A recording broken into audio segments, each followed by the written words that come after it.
Critical ngayon ang lagay ng driver ng isang kotse matapos itong sumalpok sa pampaserong bus sa Agoo, La Union. Sa tindi ng salpukan, sugatan din ang dalawang pasahero ng bus.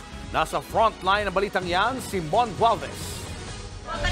Pasado alas 5 ng hapon nitong Lunes, makikita sa CCTV ang isang pampaserong bus na binabaybay ang kahabaan ng MacArthur Highway sa Agoo, La Union. Nang biglang, isang kotse ang sumulpot at sumalpok sa bus.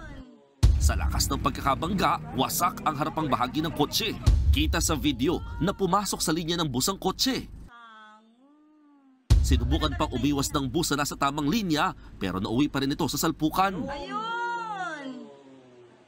Agad isinugod sa ospital ang dalawang pasahero ng bus na nagka-minor injury. Critical naman ang lagay sa ospital ng 50 anyos na driver ng kotse na si Reddy Balarbar. Hinihintay pa ng mga investigador na makausap ang driver para malaman kung bakit o paano siya napunta sa kabilang lane. Pero ayon sa mga pulis, accident-prone area talaga ang naturang bahagi ng kalsada.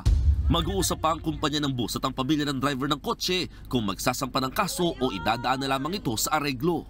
Nagbabalita mula sa frontline, Mon Gualvez, News 5. Mga kapatid, Julius Babaw po. Iba na ang may alam at may pakialam sa panahon ngayon. Para sa frontline ng mga balita, mag-follow at mag-subscribe sa social media pages ng News 5.